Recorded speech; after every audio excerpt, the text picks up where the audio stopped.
Whoa! It's happening. We're live? We made it. We made it to Twitch. You made it. How you doing, Austin? I'm good, man. I'm in my studio, which looks like a kid's room. Dude, I know when we first connected, I was trying to figure out what the heck was behind you. Comic books, I see.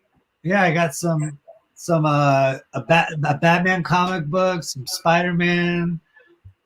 Those are pretty much the only two important ones. So you're going to be giving away these collector items tonight, I take it? Psych!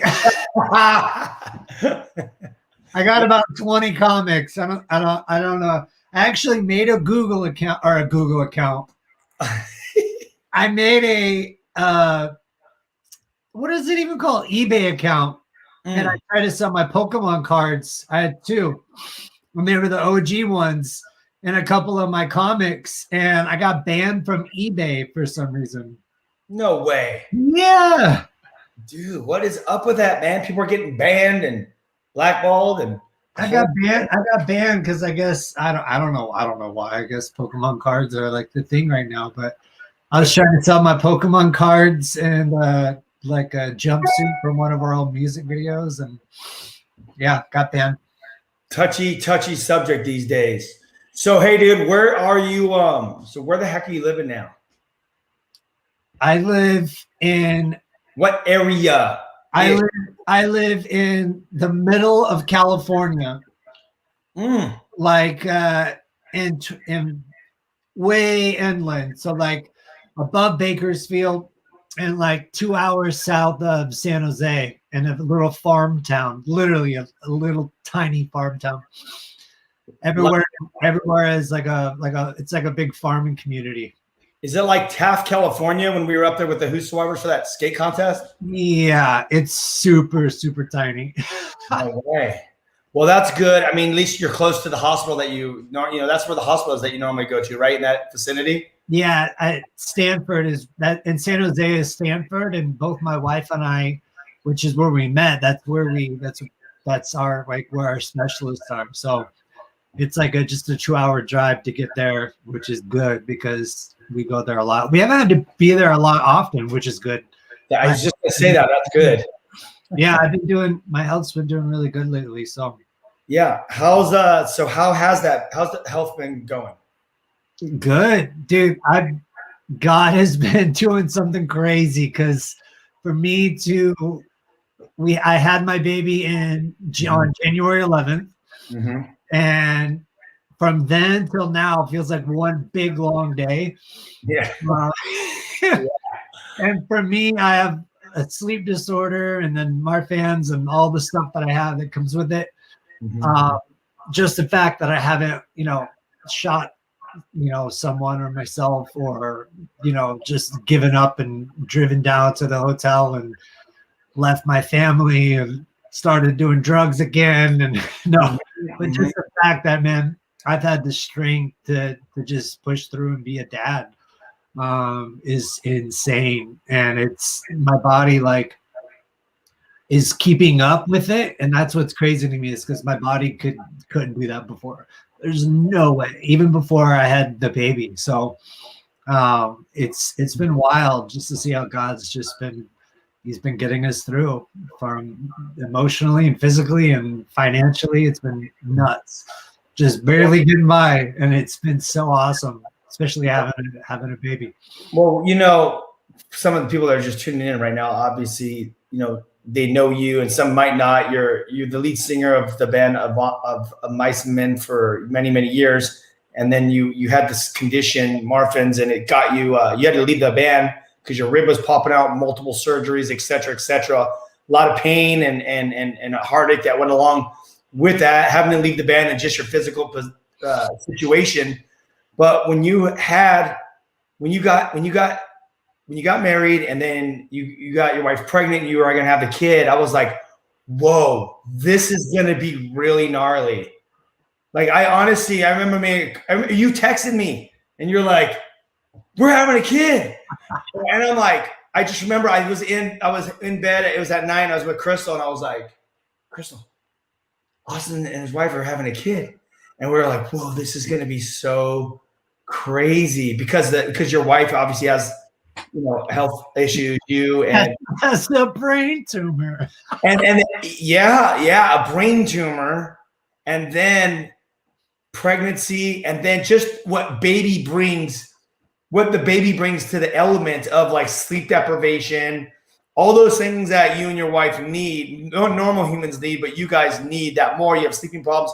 We were like, dude, God's going to have to literally do something radically through the power of his Holy Spirit to give you guys the ability and the energy to do it. And, I'm a father, and I know, I know what you guys are experiencing, and it's amazing because I just saw her. I don't want to mess up her name. It's Lilikai. Lilikoi. Lilikoi. Lilikoi. It's Hawaiian. It means talented and loving and compassionate and kind. Lilikoi. Or just say do it the gringo way. Lilikoi. Lilikoi. Lilikoi. Lilikoi. My dad messes it up too. He's like Lilikoi. Well, because your dad is crazy. Yeah, he's like your brothers. Him and his twin brother, huh? Yeah, those guys are awesome, man.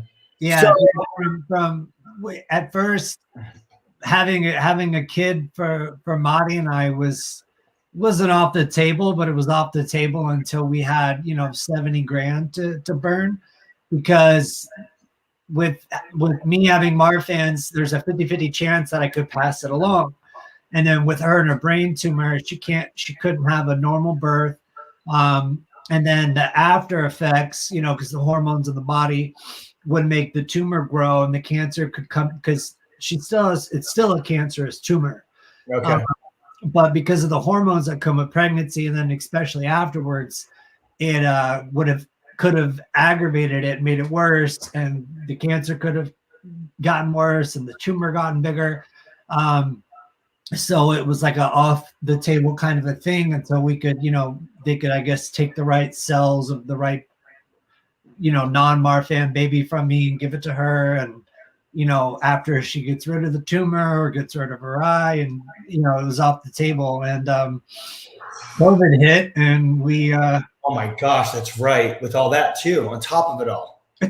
Yeah, we were living in one room all together. Me, my wife, and our daughter, we were living in one room. And during that first main quarantine, like that first 2 months, I couldn't even leave the house. My doctor wanted me to not even be in the same room as my wife and my daughter. And I was like, that's not possible, because we live in one room. Yeah. And so, that happened. And then we came out here, found out we were pregnant, and came out here, and had our daughter during all of this craziness. And we had some crazy complications at the hospital very last minute, because we had it scheduled. We showed up at 6 a.m. and ended up having to wait, and had a big wrench thrown right in the end. We just had to give it to God. And 2 hours later, they wheel in my little girl to me, and Marty was still in the operating room. And as soon as they wheel Lilikoi back to me, I stood up, I took off my shirt, and I put her against me, because I wanted to do the skin to skin. And man, that just I changed I thought I knew what love was, and I had no clue, bro. Dude, I had no clue. I got the definition completely wrong. Dude, that moment is crazy with the skin on skin with the dad. I had similar experiences. Crystal was getting, put back, fixed back up from the surgery, and then they just bring your daughter, and you're just like, it's like unreal. You're like, what the heck? This is crazy. Like, me and my wife, we created this, and this baby, and oh man, now she's a daddy's girl. It's it, done.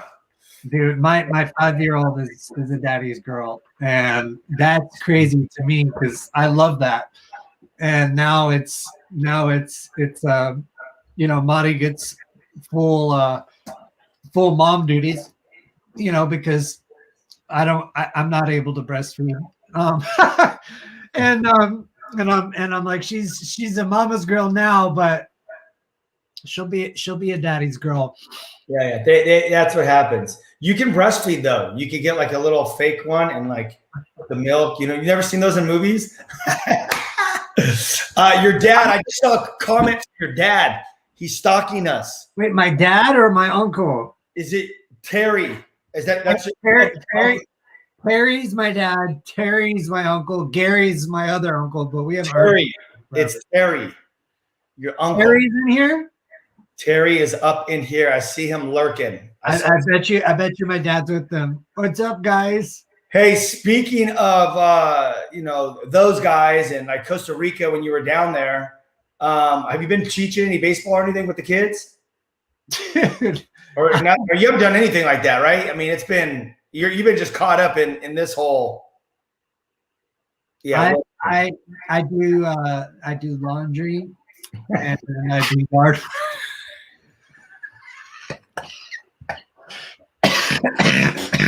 I'm like Doubtfire.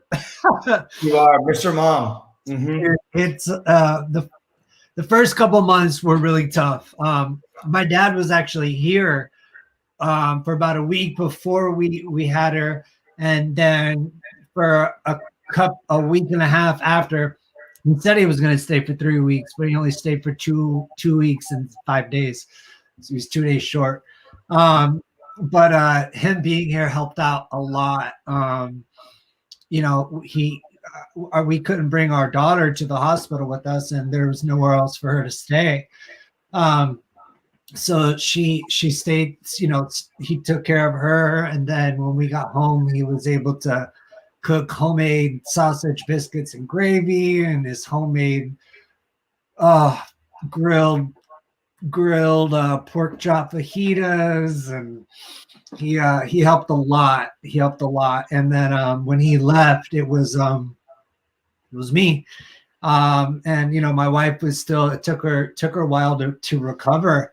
Her body and her tumor still swelled up, not enough for it to be really detrimental to her health, but enough to kind of leave her just out of commission. And it was crazy having to step up and doing laundry and cleaning and homeschooling and picking up and cooking. And I'm an okay cook. I can cook, if you tell me what it is, tell me what to make, give me the ingredients, I can do it. Yeah. But it's like, my wife is like African American. She's black, white, yeah, Pacific Islander. She has all these different, things, and so she likes everything a certain way. She eats my food, but as long as I add enough lemon and soy sauce, she's good. But it was crazy having to step up and step into that, and that was wild to me. And like we were saying earlier, that's where I feel like God was just like holding me up and doing that. And these past few weeks, I've finally been able to start. I started a Patreon, which is like it's like a website / fan club / people that are really loyal and really want to support my family and my music and my work. And I get to like write on there, and I get to do music on there, and I put like videos and pictures that I don't put on social media on there. And that's it's given me the time now to be able to do that. And the literally my 47 people I have on my Patreon is what supports my family right now. And stuff from a Mice and Men, it's like people, I'm not like Corn, and Brian, he gets paid. Men, we were like down here.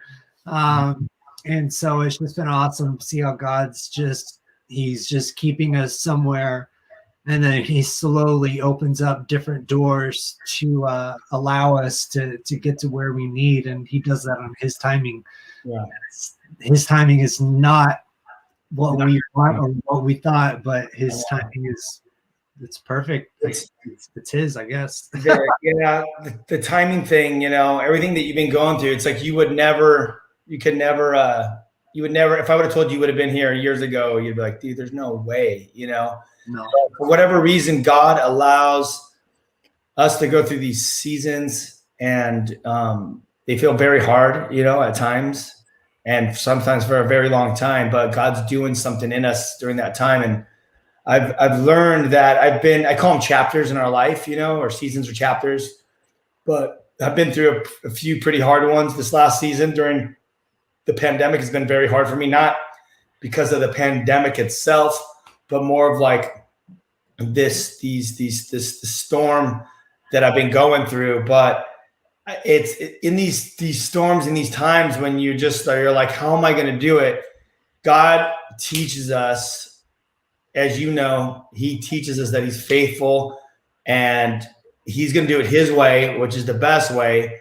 And we just have to learn how to trust in him to bring provision for energy, sleep. I mean, literally just anything, like everything in your life. Like, cause there's times when you're, I went to bed and I was having these fear attacks, and I was stressing out on some stuff, and I had to learn that like God's in control and he's going to get you through it. And you just have to walk through it. Just like you're in a storm, even though you're having a baby, but it's a storm because your whole world's shaking up. When storms come, things start getting blown over, things get flooded, your normal life is rocked by the elements, and that's basically what's going on with you and your wife. But God is faithful and he's just teaching us how to trust, but it doesn't. On Christ the solid rock I stand, all other ground is sinking sand. For real. And that's the whole thing, is we just learned that to trust in him. And you know what's crazy? It's funny you said that worship song, because when I've been going through this, there's been like 3 songs. He's given me like a different worship song to like hold on to. I'm literally holding on to the lyrics. I'm like, oh my God, we're singing this. It's saying this about you. Like, let it be true. It's true, dude. I know. That first quarantine, the lie down in green pastures lie down beside still water. Yeah. That water is the living water, his water. And he told us, he was making us lie down, to calm down, to stop. And then, like you were mentioning with the storms, a wise man once told me, not all storms come to rock your world, but to clear your path. You told me that. And, but it reminds me of Romans 5, where it says that we rejoice and glory in our tribulations and our trials, because they create perseverance in us, which creates character, which produces hope. And then that hope does not put us to shame, because of the love of Jesus Christ and the Holy Spirit that has been poured out into us. Mm-hmm. And so it's like, the more that we go through things, the more that it builds us, and the more that God can build us, and the more that it puts our hope in that we can have our faith.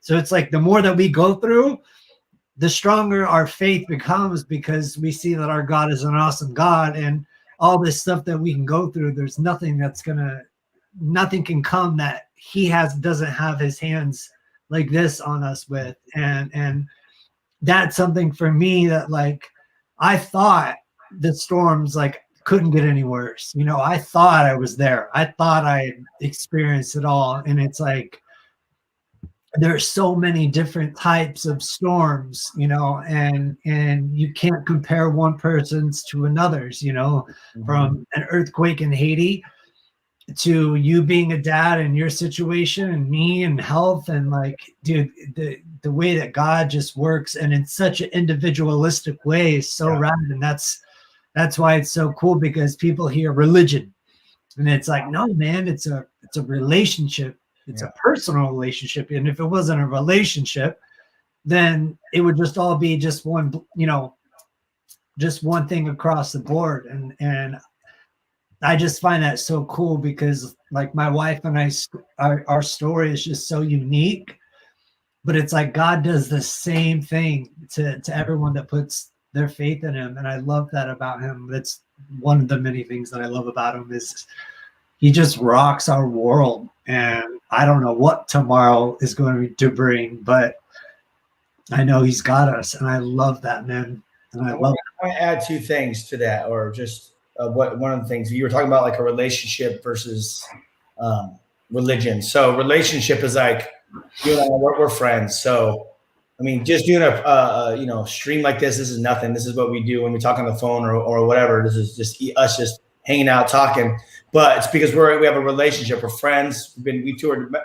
We've been to concerts together. We went to Israel together. We've hung out. We've done ministry. We've toured ministry. You speaking and different things. We've developed just an awesome friendship, relationship, and because of our friendship and our relationship, like I don't want to do anything to like hurt you or spit in your face or do you dirty or do you wrong, because we're homies and I respect you and I respect your wife and family and you vice versa with me and my wife and my kids, and that's a relationship. And that's the difference between a relationship with God is like, that's what a relationship looks like when we give our life to Christ. We start reading his word. It's his words are his voice. He speaks to us and then he speaks back to us. We talk to him, he speaks back. There's a dialogue going on because there's a relationship. And the difference between this religion is people always get it confused, like a relationship with God versus religion. Religion is me going and trying to obey all these rules. And I know myself, I mean, I've been breaking rules my whole life, and I will continue to break rules and I'll continue to do things that aren't good unless I actually have the power of the Holy Spirit in me, God's Spirit in me, because when God's Spirit is inside of me, he illuminates our mind, he changes our heart, and he actually leads us and he changed our thought process. Yep. To go towards him. And because of the fact that we know God is good, he loves us, and he has a plan for us, and we have a relationship, we're friends, we know he wants to do good and not harm to us. So because of that, I don't go around doing things against him. Basically, I stay within my boundaries of what he's called me to live. And when I stay in those boundaries, like I was talking about last week, is that you have that good life, that spirit-led, that good life, not that life of disorder, of stress and no focus, anxiety, and all these things. Like you could get stressed in life for situations because things get stressful, but God has a higher way and a new way for your life. And that's what I love about a relationship and religion. We're not talking about religion here. We're talking about a relationship. And as we were talking about these storms, this is why we're doing the Whosoever's Kill the Noise session. Thank you for being on, man. You obviously know I wrote a book, and it's called Kill the Noise, Finding Meaning Above the Madness. And you actually wrote an endorsement for it. And, the people that are streaming, they could go online and find it on Amazon or any Barnes & Nobles or anywhere you buy books, and you'll see Austin's endorsement and many others like Ed and Sonny, etc. But in that book, I have a chapter called God's Signs in the Storms. And it's also a faith-filled story of being in a very dark place, but God showing up. And it wasn't easy in the storm. I didn't think the storm was ever going to end. Actually, the storm didn't end for 9 months. And then it got really crazy even after that. That's not even in the book. But God is faithful, and he pulled through. And Austin, and I know that, like when I decided to write this book, this isn't like it's not like my autobiography, like this is what writing a book is not a thing you do. No. And this is my life from start to finish. No, everything about me. I wrote this book as like a tool. It's a faith builder. It's a discipleship book. And it's a tool to wherever you're at in your walk. If you don't believe in God, you're going to find out if he's real. If you're in addiction, you're hopeless, stressed out, at the end of your ropes, you're going to find peace, how to find peace. If you're in a place where maybe you gave your life to God, but there's been no change in your life, like you're like, I believe in God, and you truly like, I love him, but you don't know much about him, or there hasn't been a shift in your life, it's going to show you how to get that shift in your life. And that's through the power of the Holy Spirit. And it's just cool because it's a highlight reel. It's like when we go through Instagram, you just kind of go through the highlight reel of your life. It's a highlight reel of all these stories that aren't like, perfect stories. Like, it's not like my perfect life. It's literally just a journey of ups and downs, and me being very transparent with my insecurities and different things that I went through and hard times, but then also showing how good God is and how faithful he is, and him pulling through in his timing. And that's why I wrote the book, because when I gave my life to God, I read Head's book, and I always talk about this. I read Head's book. I got connected with Sonny from POD and Head from Korn, we're obviously talking about. And when I read his book, I remember reading it, and I was flipping through the pages, and I was like, oh my gosh, this is my life. Even though like I wasn't a rock star, I wasn't in Korn at that level of any, of that world. His story, he struggled with the same stuff: anger, addiction, pornography. His basically what I'm saying is this guy was a multimillionaire, and I managed a professional skateboard team. I was doing a good thing in my life and my career, but I mean, when you're a multimillionaire, that's a whole nother level. You know what I mean? But yet he has the same problems because people think, oh, if I just got rich, my problems will go away. This guy had all the same problems: divorce, addiction. Yeah. And anyway, so I wrote that book because I wrote a book, and I said, when I write a book, I want this to be something that I could give to the Mice and Men crowd, to the Korn crowd, to the skate community, to all the subcultures of people that are like you and I, that were on one side in the darkness, and now I've been placed in the light through a relationship. Yeah. So thanks, dude, for being on, and thank you, dude, for writing that endorsement. Dude, that thing was sick. Yeah, you told me I like it, but you need to make it one sentence, and I was like, you got to have your guy do it. Well, no, but we didn't shorten it. The guy, because what happened is the publisher's like, well, we can only put 10 in, and I sent them like 20 or something. Yeah. And it was all the homies, and I'm like, hey, here, like, this is what I got. And they ended up giving me more pages. Wow. They put them all in at the full size. So we didn't have to edit nothing. Dope. So I know the guy, they're like, you got to shorten it. And I'm like, I don't know what that means, but yeah. So we never shortened it. So thank you. Something came to mind when you were talking about, how basically staying in your lane. And Ezekiel, when it talks about when God gives us a new heart, he gives us a heart of flesh, and he gives us his spirit. And it says that his spirit, it teaches us to obey and walk in his statutes. It teaches us and shows us how to walk in our lane. And that's something that I just thought of when you said that. And I think that that's really cool. And then you were talking about anxiety and depression. And I literally just did a Bible study, and I never knew in Proverbs, the Common English version says anxiety leads to depression, but a good word encourages. Mm-hmm. And a good word is obviously the Bible, and a good word is obviously also a legitimate testimony of the gospel of Jesus Christ. And that's what your book is. Mm-hmm. In the first chapter alone, you talk about being addicted to Coke, and your brother bringing home Gwen Stefani, and, being the real deal. And, you were the real deal, and you were scum. You were the scum, just like Paul said that he was the sinner of all sinners. Mm-hmm. And just like me and Head, and I feel like Sonny's always been good, but but we were all, we're all,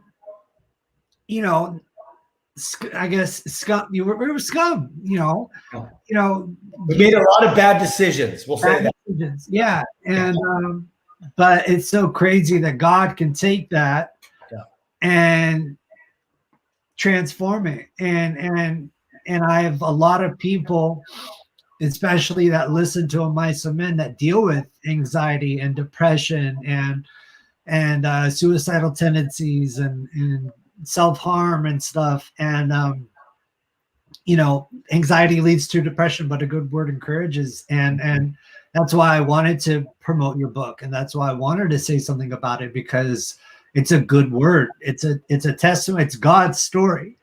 And what you did was just share God's story. And, you know, I know you, and I don't want to put you on blast, but like you'd have to talk to your phone to make text, and you have to like listen to text. Like you're not the word guy, you know, like you're not a writer. You're not a, you know, an Isaac Newton, you know, but you're God made you exactly how you are, and God made your story exactly how it is. And like you said, you're the light shining. He made it so that his story and his light can shine through you, and it does. And that's another reason why we have our relationship, is because I respect that about you, and I respect your transparency, and I respect the fact that you've dedicated your life, yeah, to your wife and to your kids, but to the gospel and to sharing the gospel and to what you do. And everything you do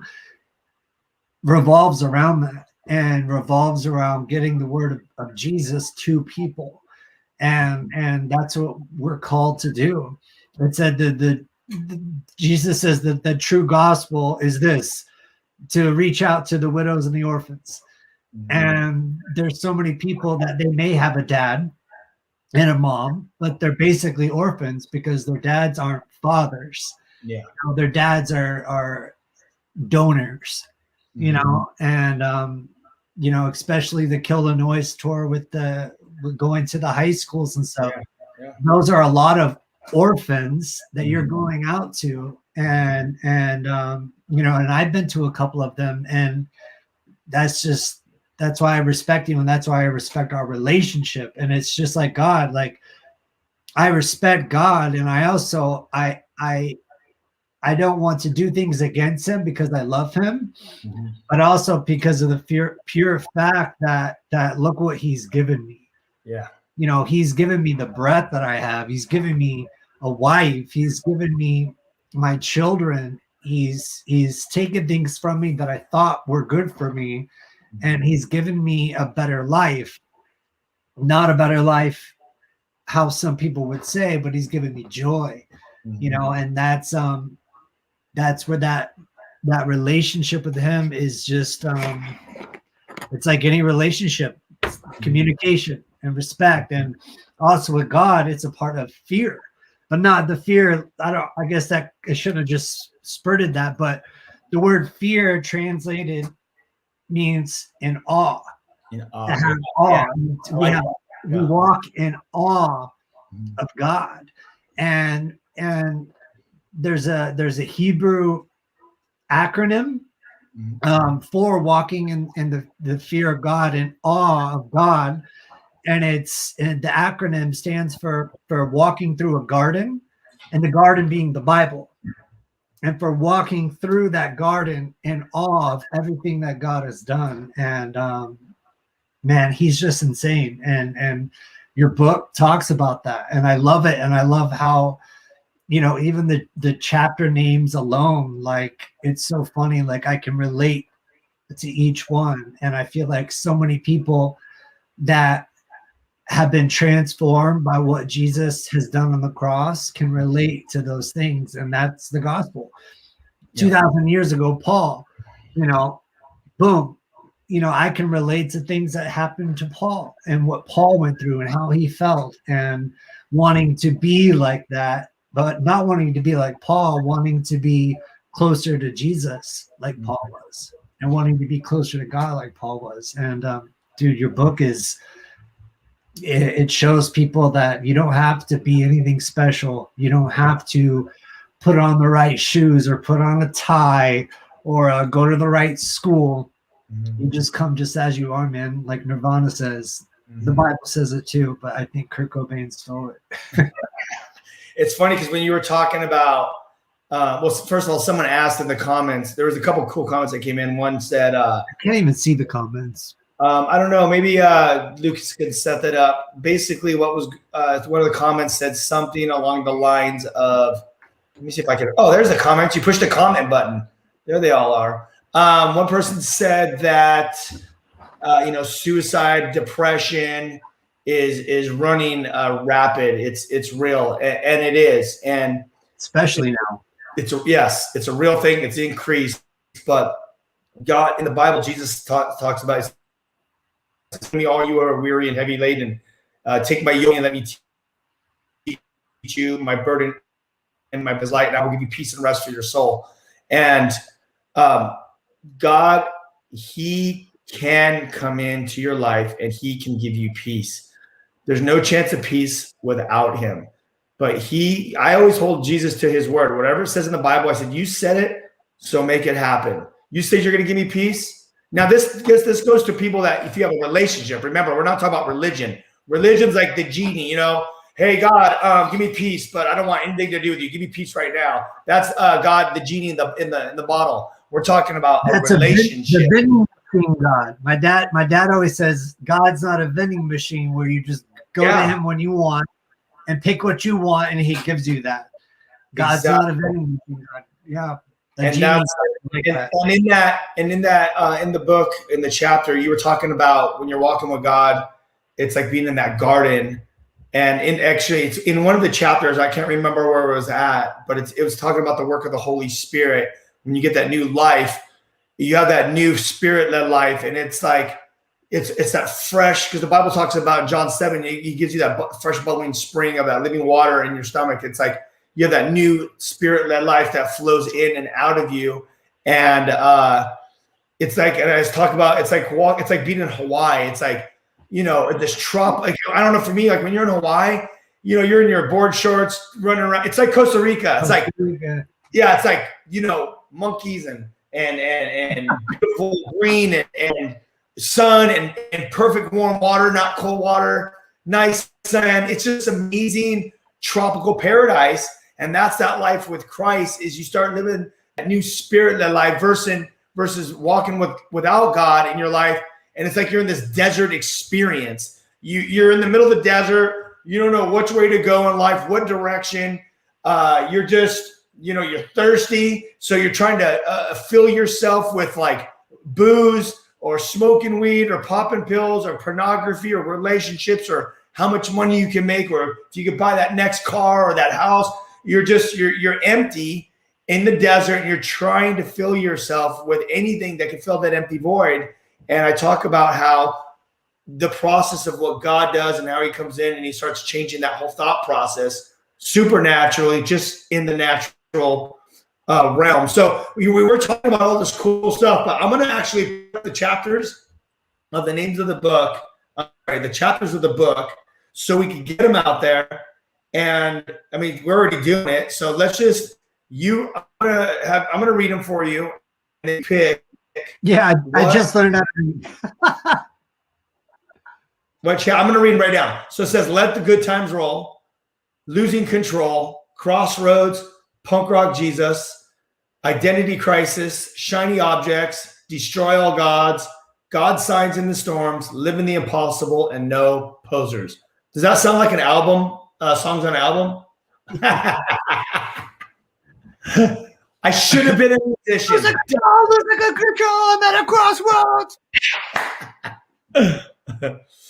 So with all those, the impossible, no posers allowed. With all those names said, grab one of those names and relate it to a story or a chapter or a season in your life. Oh man, we can do a couple for sure, but this is a good way to share your faith with people and just also just testifying of what God does and what He's done. Well, we kind of already touched on the storms. Yeah, we did. We touched on the storms. Can I combine Identity Crisis with Absolutely? You can do whatever you want. I just want to let the good times roll. Let the good times roll. There it is. That's where it all started. Yeah, identity crisis and destroy all gods. With my story, I was raised in a Christian home. Mm-hmm. I was raised, in a good home. My parents, they argued, they had this and that, and I was a rebellious kid. I got spanked, got my mouth washed out with soap. My dad never beat my mom. My dad wasn't an alcoholic. I don't come from like a story like that. Yeah. Raised in a good home, and Sunday mornings were for church, and vacation Bible school every summer. I think 3 or 4 times I went and gave my life to the Lord. When my mom passed, I don't know how many people are watching that know my story or not, but just go ahead and talk about it. To make it compact, my mom passed when I was 17 because they didn't know she had, it's called Marfan syndrome, which is what I have. And she had an aortic aneurysm, so her aorta just ruptured, and within 2 hours she died. That moment was my moment. That moment was, I think, where God really that's where God proved that he knows what he's doing. My mom was in a lot of pain for different reasons that we never knew about. And B, her dying, her death led me to the band, to the impact of the band, led me to my salvation, led me to the people that I get to talk to now, all of these different things. But when she passed away, instead of going and seeing the body, I ran out the front door, never saw the body, and I went and did all the bad kid things I could do. Smoking, drinking, sex, drugs. I was stealing cars on accident without knowing it until a problem. Working for my cousin, who actually ended up dying of a heroin overdose just 6-7 months ago. And I was living that lifestyle. I was running from God. I hated him. And I was like, how are you going to take my mom, who was a light, who would literally walk into a room and light up the room, and she served you her whole life, and how are you going to do that? Like, F you. That's literally what I said. It was the first time I had even said that word, was when I ran out of the hospital. I cursed God. And that's when I started getting into music, and I made a band. And when it led to a Mice and Men became A, my God, my new God, and B, my identity.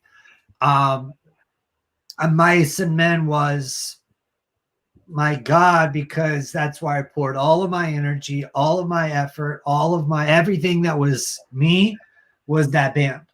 And that's where it links into my identity. My identity was in that band. My identity was in how big the band got, how many albums they sold, how many more album or magazine covers, the bigger tours. My identity was in connected with that, like the free clubs I could get into, the free places, the porn stars, the this, the that, all the different things that came with it. Yeah. I associated my identity with how big the band got. And it's funny, identity crisis, we had a song called Identity Disorder, where I talk about, and the bridge is, I question every part of who I am. It's hard to tell which side of me is in the right, with these two different people inside of me, with these two different voices inside of me. Something. I can't even remember the lyrics right now, but I was going through that because I knew God was real. I believed in God. But I wasn't following him. And that's a big thing too, where I grew up in a Christian home. Okay, well, that doesn't make you a Christian. It's not osmosis. You know, my Bible sitting here doesn't do anything for me unless I'm opening it. No posers chapter will cover that part. Yep. But the destroy all gods and identity crisis, God destroyed my identity. And if God didn't destroy my identity, I would have destroyed myself. And this is wise because when I left the band a few months before was when I gave my life to God, when I was born again. You were actually one of the people to disciple me into that and to help, you know, to show me and instruct me and to guide me and to encourage me. I remember we sat at that Mexican restaurant, we talked, and you gave me a Bible, and that was the Bible that I was going through while I was writing the record.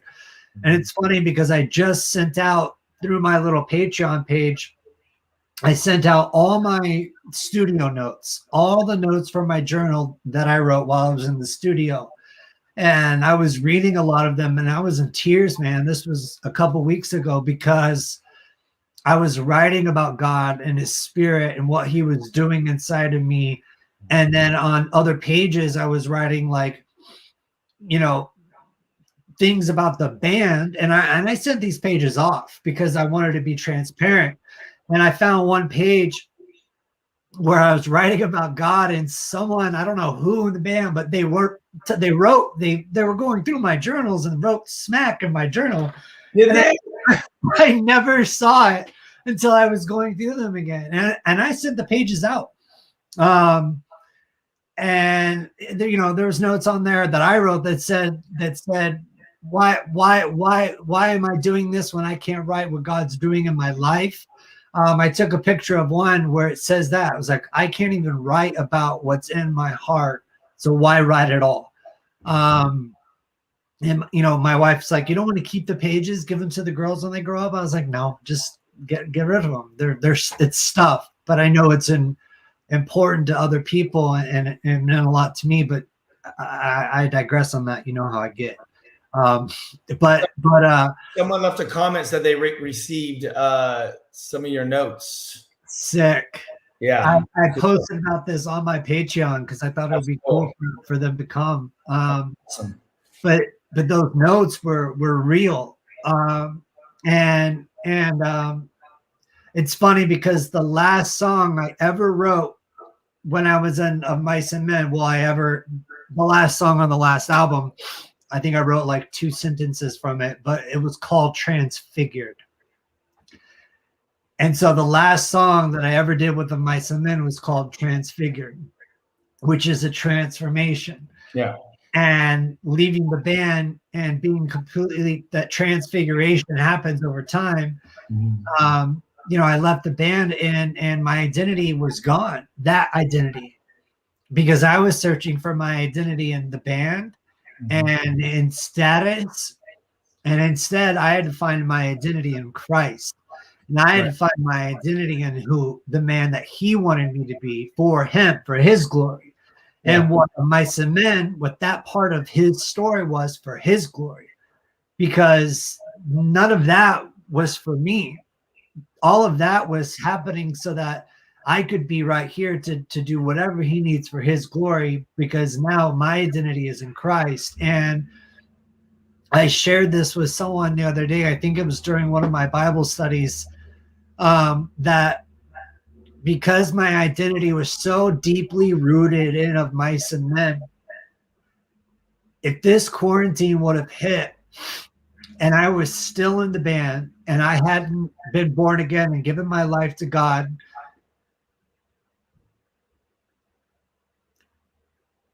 if this quarantine would have happened, I would have killed myself, Ryan. Mm-hmm. I would have given it 2 or 3 weeks. I wouldn't have had any chicks to be able to come over. You know, I would have, you know, maybe I could have, whatever. I would have drank. I would have, you know, smoked more weed than normal. I would have been living somewhere in Southern California in an apartment. Mm-hmm. And my identity would have been wrecked Because of where my heart was and where I was, I literally would have killed myself. I know myself. Yeah. And I would have killed myself. And I would have destroyed my identity by destroying myself. And now here it is, a year and a half, a year since this whole COVID, whatever. Yeah. Yeah. I wouldn't have made it.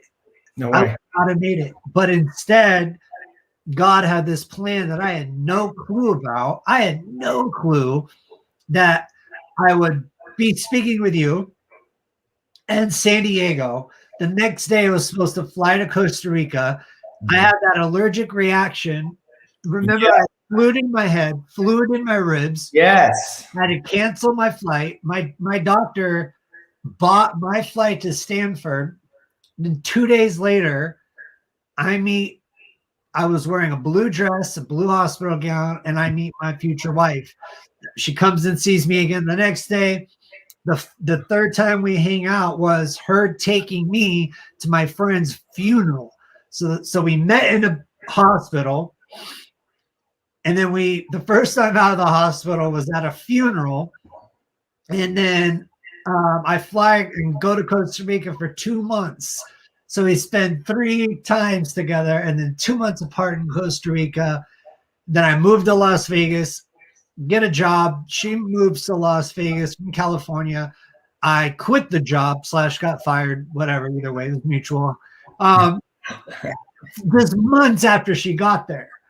And she lived in a room with me. Whoa. She lived in one room with me with her daughter. And we got pregnant. And now we're in California. And it's so funny because we prayed for more space so she could create. She's an insane. She painted. What is it at? Which way do I go? That thing is huge.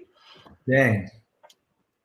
That goes from wall to floor. She's an insane artist, and she started painting, but she found out she had a brain tumor too, which I think is just so rad. But none of that would have happened unless God took me out of my comfort zone, out of the band, through all the stuff. Just like I've told you before, and like in my I'm second, my entire storage unit of everything I own gone. Yeah. And he said no. And he had other plans. And still to this day, things I try, things I plan, things I make, he says no. And him saying no is him being a good father. Yeah. And it's like, and I see that with my daughters. If I say yes all the time, what good does that do to them? Yeah. Or I was watching Francis Chan today, and he was saying, some homes where the dad says, go clean your room. And then the dad ends up cleaning the room for them. Like that's not the type of household I was raised in. And that's not the type of household that my daughters are raised in, even though I have to help my 5-year-old. She's 5, so it's really hard for her to read certain things. But I see that God is he's such a good father. And by saying no, he is doing what's right for me, even though it hurts, even though it breaks me, even though it wrecks me, even though it destroys me. His no's are just, I love yous. And now I finally understand, bringing it full circle. When my mom or dad used to spank me, they would say, we're doing this out of love. Yeah. And in my head, I was like, bull crap. I'd put socks on my pants. And I started getting the bare bottom. But now I see that my dad was right. He was doing it out of love. Yeah. Stop lying. Stop doing this. Stop using these words. Stop giving this attitude. And I'm disciplining you out of love, because now as an adult, I see that. And that's what God does, man. And, God, Jesus is that representation of a shepherd with the sheep. A sheep runs away, he goes and gets it. The sheep runs away, he goes and gets it. But sometimes if the sheep keeps running away too much, he'll break the sheep's leg and he'll carry the sheep. And I feel like that so many times that God has just had to break me and carry me. And it's because of my own stubbornness, my own head, my own me. And I understand now so much that the less me and the more him, the better. And with my relationship with my wife, daughters, and all of that. I want to add something to what you're saying. It's because God loves us. He's a loving father. And obviously I have kids, you have kids, and my daughters, they love ice cream like a lot. Like I have to go do an ice cream run after this for tomorrow. And we're going to get rainbow sherbet for they like chocolate, but it was all agreed rainbow sherbet. But my point is my daughters want ice cream every day. And I remember there was one day we went to like a birthday party and they like cupcakes and then ice cream and then we later on at night we were somewhere else and we don't ever like our kids eat sugar once in a while. Like they're very we don't let them get on the sugar train. It's very, very limited. My wife is like she's on that healthy, organic, vegan, almost vegan vibe. I'm like tacos and ice cream if possible. My daughter's never even had a sip of Coke. I gave her a sip of coffee the other day, though. Yeah, so exactly. So the whole thing is my daughters want ice cream every day. And if I was a bad father, I would give them ice cream every day. But because I'm a good father, I'm like, I'm not giving you ice cream every day because I love you. No, you don't love me. You're giving me, and the point is, if I give them ice cream, it would destroy them. They would get diabetes. They would, maybe get obese if they're eating sugar, so much sugar every day, whatever. There's health problems that come along with eating that kind of garbage every day. And in the same way, God the Father in heaven loves us. And what he does is when he's taking us to this identity, when we're having this identity crisis and he's stripping out all the stuff that's meaningless. And what happens is he basically, he's a loving father and he's taking you through this process. And if you could just hold on tight through this process, if you could just get through it and trust him, you'll look back and go, dude, like now right now you're looking at a year from now where you were and where you would have been if you were still in the band living that life, because you wouldn't have been touring. You wouldn't have been living that. Hollywood's 30 minutes from here. It's shut down. Like that whole LA life of the way you used to go out to the whole scene and the way I was in that scene, that whole nightlife, it's a wrap, shut down, and people are literally losing their minds. And what happens is, even during this pandemic, there has been a big identity crisis, and not just if you're like a famous musician or whatever, but literally anybody. What our normal routine is has changed. I mean, thank God I'm a skateboarder, and literally, thank God skateboarding is something that I could just get on my board and just jam down the street and skate parks, curbs. I remember when the pandemic, when everything shut down and people thought like if they go outside, they're going to get the virus and fall over and die. I was like, parks were closed, but I got my board and I would go out and skate. I was just skating around. No one was out, but that at least, I was like, okay, like I'm skating, I'm having a good time. There was some kind of peace in that, because just sitting and what I'm saying is a lot of people just sat in the house and they were losing their minds. Like, and if you're not a Christian and you have no hope, that's why people are drinking, drugging, popping pills, whatever.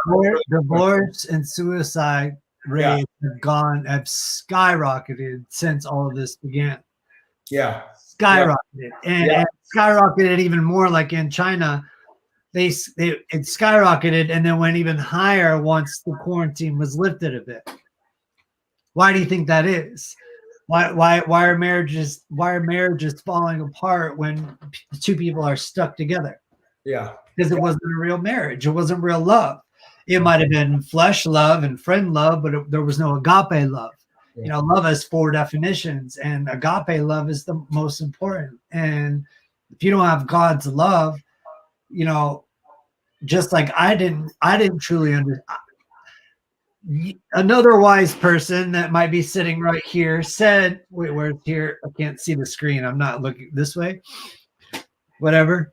You said all Christians should wear a sign that says, I'm using a camera, so I can't, whatever. But all Christians should walk around with a sign that says under construction.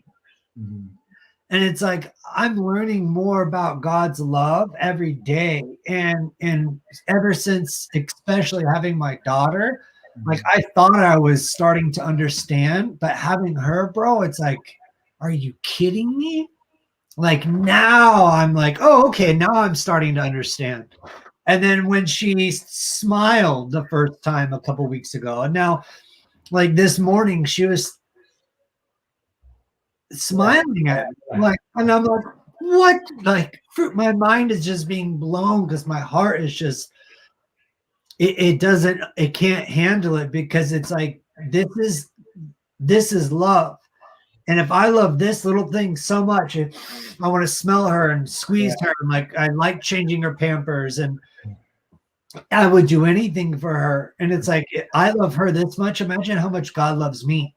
Mm-hmm. And the fact that God sent his son to die for me, for you, for Scum, for Head, for Sonny, for anyone watching, everyone watching. Everyone, yep. God sent his son to die to take our place, because Jesus didn't deserve it. And it wasn't the devil, it wasn't Satan, it wasn't us that were hammering the nails or taking the lashes.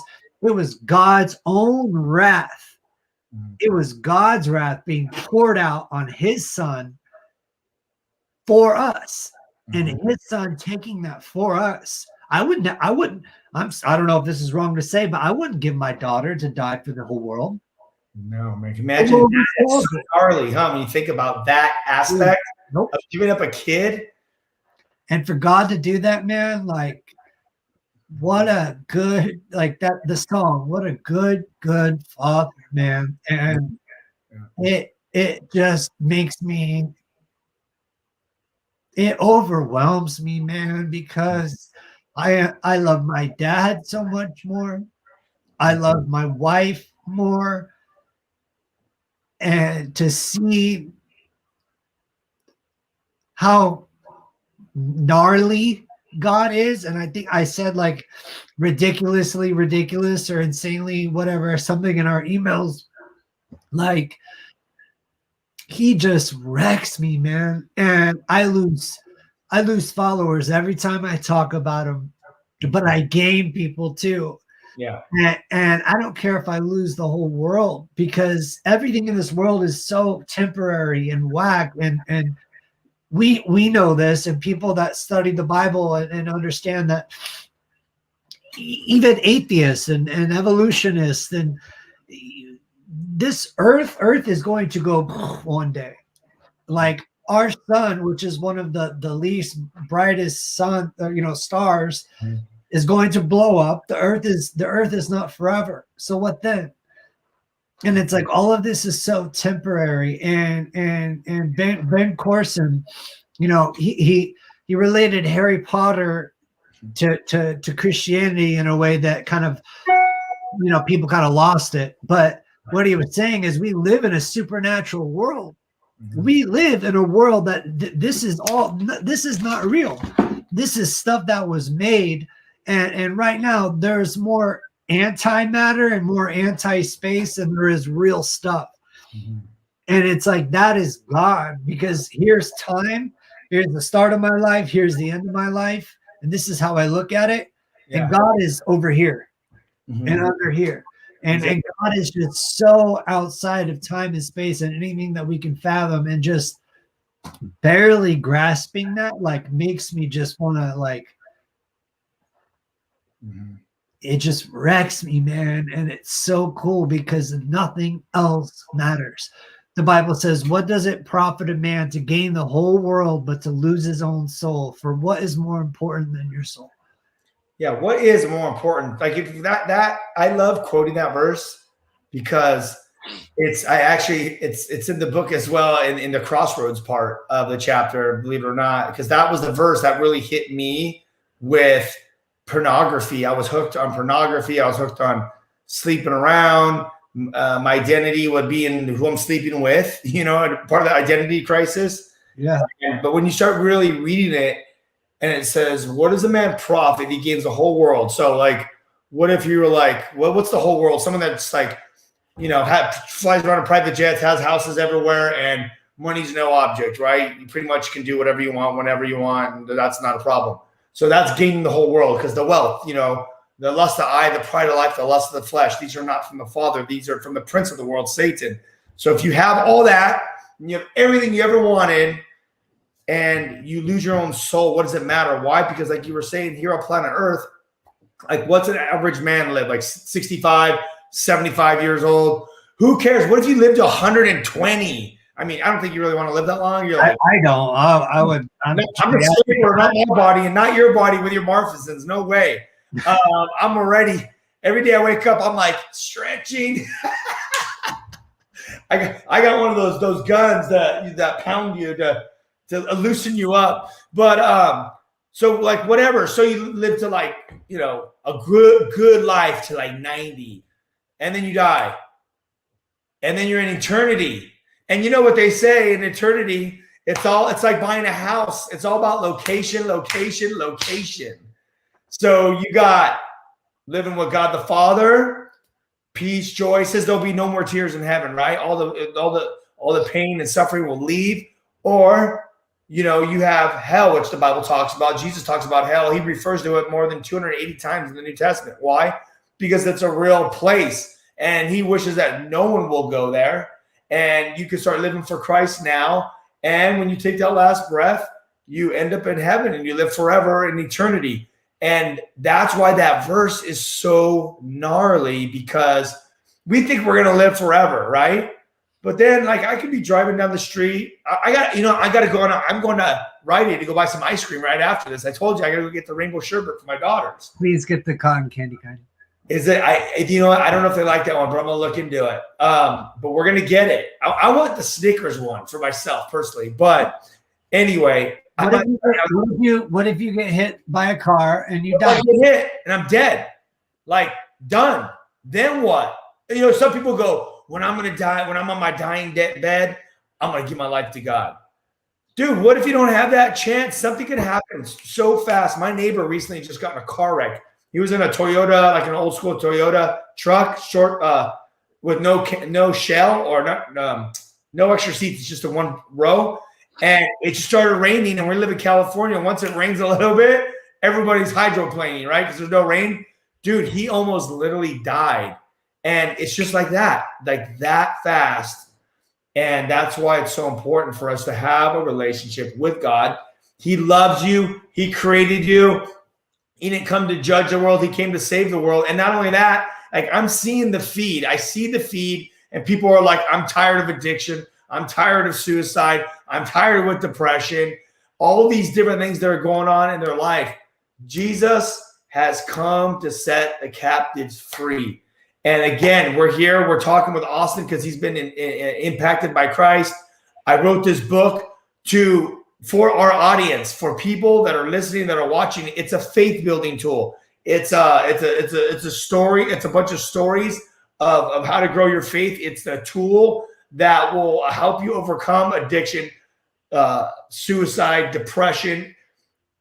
Find if God's real. I will show you how to find out if he's real through this book. And all this book's going to do is it's going to continue to push you back to the real book, the Bible, because the Bible's all through it. But what's cool about the book is it literally shows how God works in 2020 and from like when I was born, from 1975 to 2020, and how he's going to continue to work, and how the Bible is real, it's relevant, and it's alive and sharper than a two-edged sword. So that's why this book's here, and this is why we're doing these sessions. The Bible is alive and well because the Bible is the living breath of God, and the living breath of God is alive and well because God is alive and well because God is God. Yes. That's it. That's. I follow. It's called the cultish thing. I won't get into it. They cover very, very taboo topics. And they posted something, and I said a simple comment: unless you are born again, unless a man is born again, they will not enter the kingdom of heaven.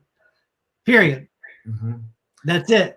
But then you can get into the whole spiral, and I don't know who's listening or watching, but those people that have everything, me and you have talked before about Chester Bennington, Anthony Bourdain, Mac Miller, people that have all that stuff, they commit suicide or accidental overdose. Yeah.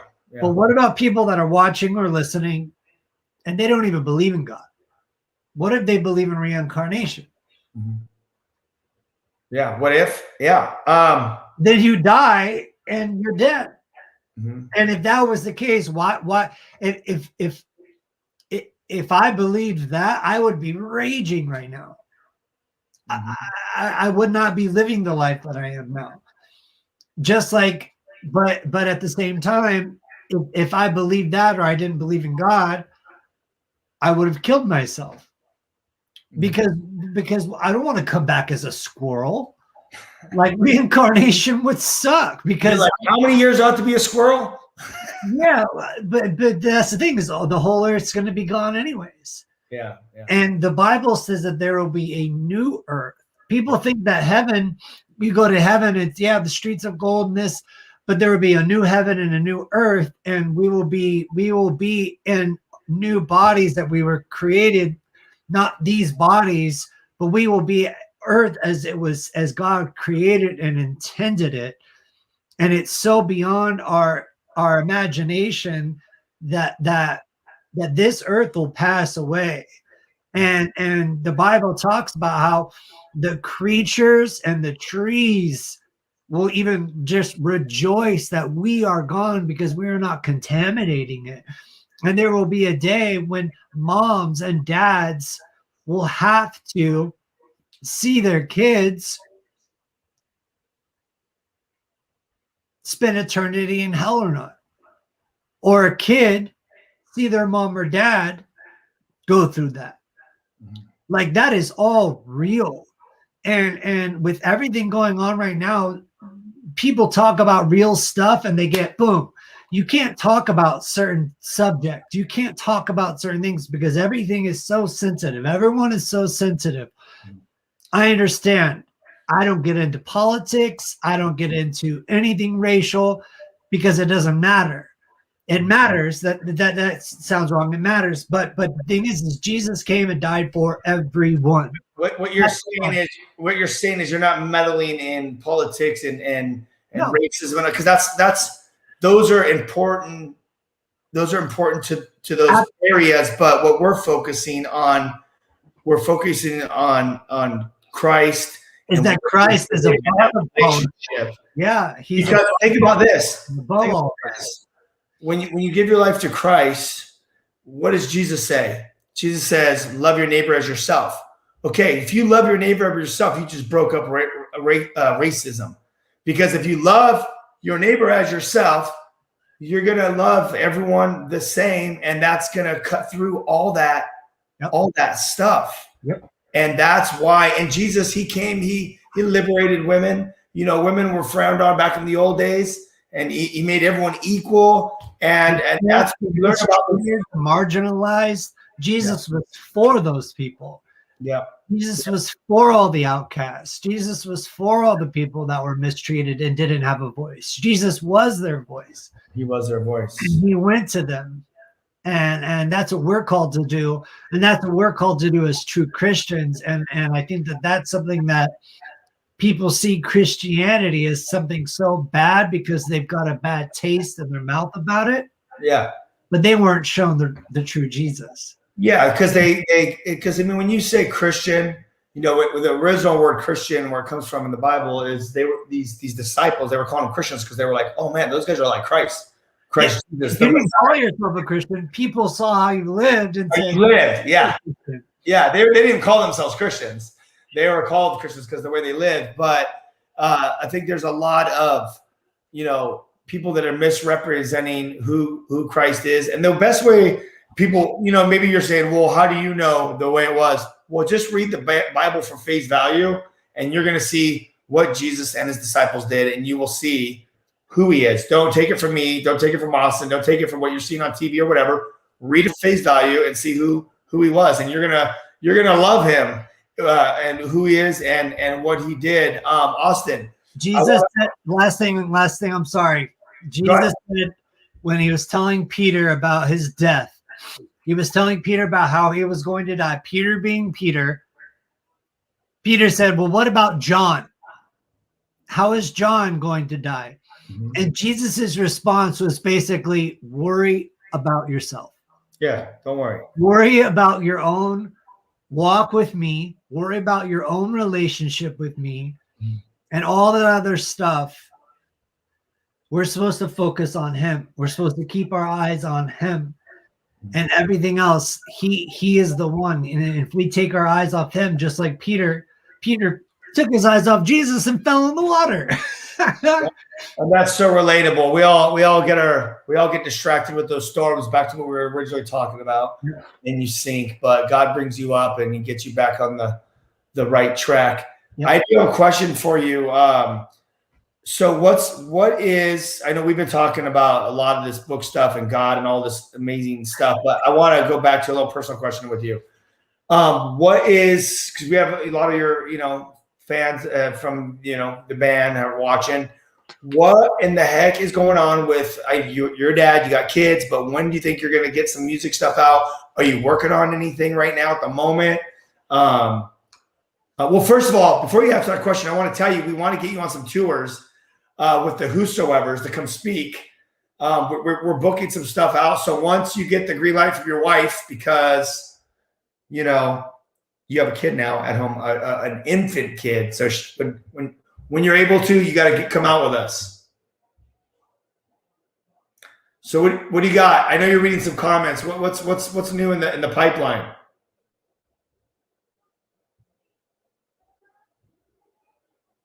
Oh, no, I can't hear you. Oh, something happened. Okay, here we go. Go ahead. He's trying to fix his camera.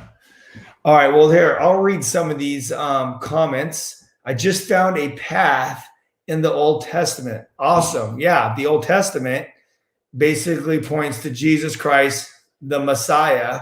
Yahweh points to him. So keep reading that thing, and I would even dabble into the New Testament. And I think Austin's still looking to see if he can get his mic going. This is a cool one from Heidi. Can you? Okay. Oh, there you are. Sorry. All right, you're good. I'm going to read this Heidi comment really quick. This is pretty awesome. My identity was in drinking and being the woohoo fun girl, and he set me free. My life has never been so much fun. Then when I remember the joy of it, because I am sober and living a life for Jesus, his joy in my heart is beyond words. And you'll never experience that until you give your life to Christ. And that's only comes through a relationship with God. And it's epic. So Austin, I know you're back. You got some audio. What new music projects do you have going on? Nothing. Oh, I don't know if there's anything. Is there? Oh boy. You've been a little busy. Yep. Hold on. Can you hear this? Let's see. Yeah. Are you playing it? No. Maybe.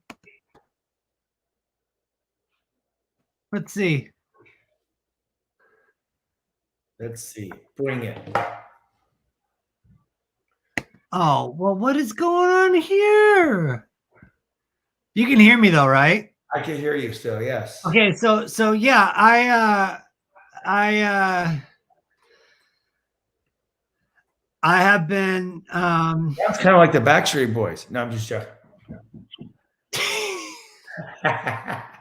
Hey, remember that time we wrote wasn't there a Boys concert you ended up at or something with someone or something? We met, yes. And I asked her, are those real Yeezys? And she's like, yeah. She's like, I've been a fan of yours for years. I just came to see if you were freaking crazy or not. And she gave her life to the Lord, remember? And she was a writer for the Backstreet Boys. She wrote songs for the Backstreet Boys, and she ended up taking me. I was in Vegas all the time, and she got me front row, and so I got to watch the Backstreet Boys. That's right. That's right. She came to Diamond Bar.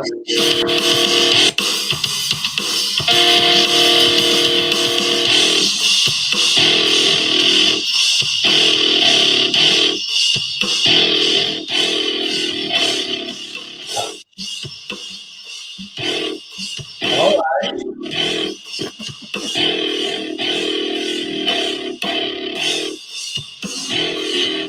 Whoops.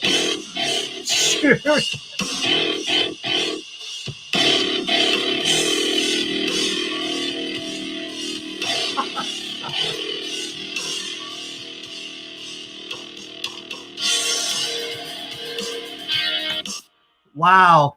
Well, I did not mean to play all of that. Yeah. So you got some new stuff. I couldn't find out how to stop some of that. That's sick, man. You've had time to be able to do that. Meanwhile, having a newborn. I haven't had time to do that. What I do is at night I have to come to life, and then in the morning. What's funny is I've been writing a lot as much as I can lately, but it's because over the past however many months, like I was in Costa Rica, I started learning how to work different music programs, and when I did that, this isn't even working. I started like learning different music programs and teaching myself more of like the piano and stuff besides, the simple stuff that we use in A Mice and Men. And I remember that. I'm sure these are all technically excuses. Why are you playing that? I can finally see the comments. On my Patreon, I have a thing on my Patreon where it's called an all access pass, and they help support me and my family and my girls, and we're making a song together, and we do a live streams, and I have like my camera in a corner and then my music program, and we're working on a song together, and everyone that helps with the song gets their name as a co-writer on the song because I'm making an album. I haven't said that anywhere or to anyone, so whoever's watching, I guess there it is. Thank you. But yeah, and I'm using my Patreon as a way to show different demos and show different stuff that I've been working on, and getting their advice. And the all access members on my Patreon, they get to help me do the track listing and what demos they like and what not. And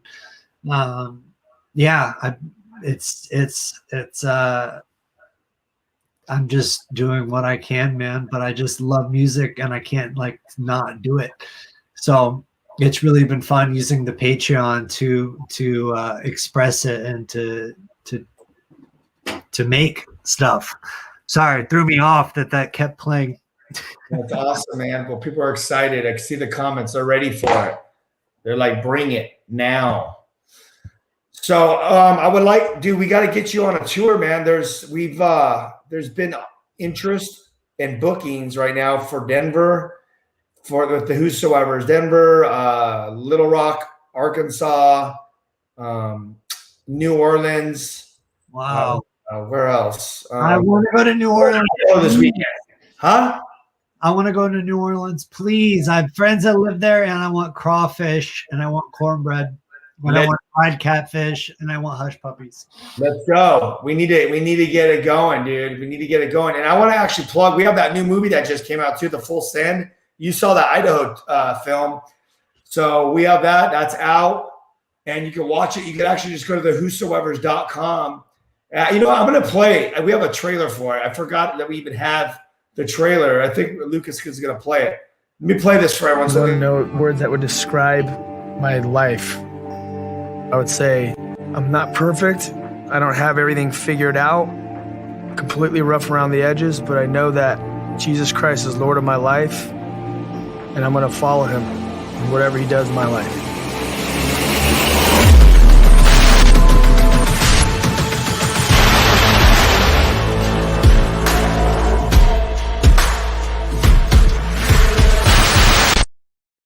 Well, that was not The Full Send.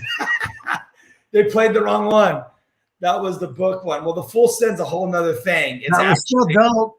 It's like, well, yeah, well, our guys created it, but that was actually the trailer for the book. But The Full Send is us in Idaho touring the skate parks, shooting guns, jumping off bridges, talking about the Great Commission, and praying for people, and just having, dude, an amazing time on tour with all the boys, dude. It was actually, we had a couple crazy girls on that trip. We had Christina there, and I think Lexi was there too. But yeah, check it out, thewhosoevers.com, if you want to learn more and see more. And again, we got to get you on a tour, dude. Again, we did TAF, but that was only one day. What's going on in May? January, February, March, April, May.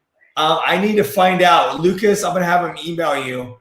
But we need to get you. Head wants to go on tour too, so that'd be sick if you two came out for a trip. Yeah, I won't hold my breath. He says he's almost done recording with Korn, so he'll have a little bit of time. But dude, I can't wait. Regardless, you'll be available, so we'll get you out for sure. That would be amazing. Oh, I was saying I can't wait to hear Korn's new record, but yeah, I can't wait to That's coming too. Well, you know, I was tripping out because of the pandemic, people that actually got to work, there's going to be some really good stuff coming out. And there should be a lot of stuff being released here. And things are opening up. I just got an email today saying that Arizona just opened up, no masks, and there's Texas. Huh? The same with Texas. Texas is open. I think it's like actually 18 or 19 states. So things are going to start happening. They obviously, you know, if you're into the whole vaccine thing, they got that whole thing going on as well. So nevertheless, people that are into it can get it. People that are not, don't. I'm just going to stay healthy. You know, I'm going to be exercising and eat vitamins and eat well, and, you know, a little bit of ice cream, but and just do that. You know, they say a lot of zinc and D. You have high D and zinc levels. I think what I read is that vitamin C, zinc and D. They said high levels of that will make the chances of being coronavirus by less than 80% or something. So, well, you should definitely listen to the FCDCA DDD. All right, hey, dude, thanks for being on and hanging out, dude, and just chopping it up. Yeah. Thanks for letting me plug my patreon.com/my name. Yeah. Hey, where can people find you? It's Carlile. My Twitter's gone. Instagram is whatever, but I share all my stuff. I think I have like 18 or 19 slots left for my all access pass. It's it does cost money, but all the money goes to support stuff I need for gear. And I literally have for gear and for groceries and rent, and the people that I have on there, they support me, and I share my life with them, and I do blogs, and we do Bible studies every month. We do Bible studies, question and answer, live streams. They're writing songs with me. We start the songwriting actually Saturday night. And then we're going to start movie nights, and it's cool because it's just a small community, and it supports me and my family. And yeah, I guess I shared already that I'm making an album and singing again. So lots of surprises, man. But right now, I don't know, because I don't know what God wants, and I'm just taking one day at a time. That is too cool, man. That is amazing. Hey, what happened to your Instagram or your Twitter? It's Twitter's trash. All right, you're over it. All right. No, I didn't log on for like 6 months. Yeah. And it gave me a notice saying that they would take away my verified if I didn't log on. And I was talking to Lucas. I don't watch the news. We don't have cable TV. I don't care about politics. I don't care about CNN this, but Fox this, and it's all whack. I want to kill the noise. Yeah. And, it's all whack, and I don't want it in my home. And Twitter and all that stuff is trash. People that spend their time talking about politics and this and that, and it's just a waste of time, and especially for believers, I think. So I just I think draw closer to Jesus and draw closer to Him, and people will draw closer to you by His Spirit, and that's the way to go. And that's what we do in my home. And Twitter was just not good. Same thing why I stepped away from Instagram for so long when I went to Costa Rica. It's just there's stuff on there. It's like, what does that do for your spirit? You know, and if it's not benefiting my spirit. So, and so Patreon and Instagram. That's it. Well, you know, in Indian, Jesus says the eye is a light to the body. And as whatever you're watching, it's going into your soul. It's going whatever you're reading, hearing, basically whatever you're putting in, right? Whether you're eating pills, smoking, watching, hearing, it all goes into your heart. And even the world says garbage in, garbage out. And the Bible says the exact same thing. And too many Christians spend their time, oh my God, Trump and this, and we live in China now. Why stress about it? Why worry about it? Do not worry about tomorrow. Do not worry about what you will eat, what you will drink, what you will wear. For God takes care of the birds, and He cares for the birds. How much more does He care about you? So worry about yourself. Worry about your walk with God. And that's it, man. And that's why I love you, because, that's it.